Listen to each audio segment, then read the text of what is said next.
পয়লা বৈশাখের দিন দেখো আমি কি পরে চলে এসেছি। কোনো নতুন জামা কাপড় পরে নেই, কিচ্ছু নেই, একদম নাইট ড্রেসেই চলে এসেছি।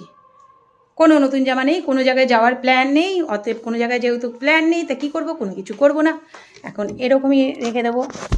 আর কিছু করার নেই, কোনো জায়গায় তো যাওয়ার নেই, ভেবেছি তাই তোমাদের সাথে একটু গল্পই করি। চলো, আজকে কে কোথায় যাচ্ছ কমেন্ট করে লিখো। আমার তো কোনো জায়গায় যাওয়ার নেই, আমি ঘরেই থাকবো। যেখানে যাওয়ার ছিল সেটাও তো হবে না, জিম, আর যেহেতু মঙ্গলবার বন্ধ আছে আমাদের জিম, তাই ঘরেই থাকতে হবে আমাকে। আর কি করব বলো, পয়লা বৈশাখে ঘরে আছি যেহেতু সারা বছর ঘরে থাকবো, আমাকে সারা বছর ঘরে থাকতে দেখবে। এটা হচ্ছে ছোটোবেলার মা বাবার কথা অনুযায়ী আমি তোমাদেরকে বললাম। জানি না সত্যি কি মিথ্যে হয়, যদি সত্যি হয় তাহলে আমার তো কান্না পাবে প্রচণ্ড, যে আমি সারা বছরই ঘরে আছি, বুঝেছো। পাশে গান হচ্ছে, পাশে মেলা হচ্ছে, দুটো মেলা, একটা না দুটো মেলা হচ্ছে, দুটোর মধ্যে আমি একটাতেও যেতে পারছি না, বুঝেছো। একা একা তো যাওয়া যায় না, যার জন্য যেতে পারছি না। এই হচ্ছে কথা। পয়লা বৈশাখ এরকম গেলে কি করে ভালো যাবে বলো সারা বছর, যায় না কি করে যাবে। একটু তোমরা প্রার্থনা করো যেন আমার যেন ভালো যায় সারাটা বছর, বুঝেছো।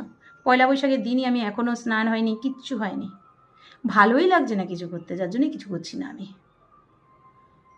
জানি না কেন ভালো লাগছে না, কিন্তু লাগছে না ভালো, বুঝেছো। ঝগড়া করতে যাচ্ছি, বুঝেছো। এই কয়দিন যখন রান্না করার কথা ছিল তখন আমার মা বারবার ফোন করতো, মনা আয় রান্না করে দে, আমাকে রান্না করে দে। কিন্তু আজ পয়লা বৈশাখ, ভালো মন্দ নিজেরা খাচ্ছে আর আমাকে ফোন করছে না, আমাকে ডাকছেও না, একটা বার ডাকেনি, একটা বার না, বিশ্বাস করবে না যে আয়। আমি নিজেই যাচ্ছি, এমনি সময় বাপের বাড়ি যাই না, কিন্তু আজ যাচ্ছি নিজে, কটা কথা শুনিয়ে দিয়ে আসবো আমি, বুঝেছো।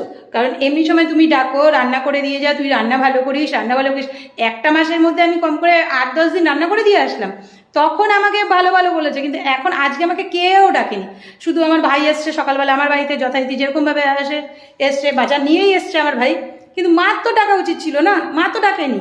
মা ডাকেছে? মা ডাকেনি। তো মা ডাকেনি তো ভাই বাজার দিয়ে গেছে, এসেছে, ভাইয়ের মেয়ে এসেছে, দুটো মেয়ে এসেছে, কিন্তু মা ডাকেনি। মার সাথেই আমি ঝগড়া করতে যাচ্ছি।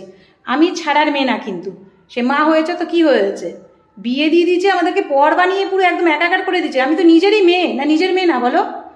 সেটাই ঝগড়া করতে যাচ্ছি, ঝগড়া করবো, ভালো করে ঝগড়া করে দিয়ে আসবো, যে আর ডাকবে না, আর আমাকে আর পাবে না তোমরা, আর আসবোই না আমি তোমাদের বাড়িতে।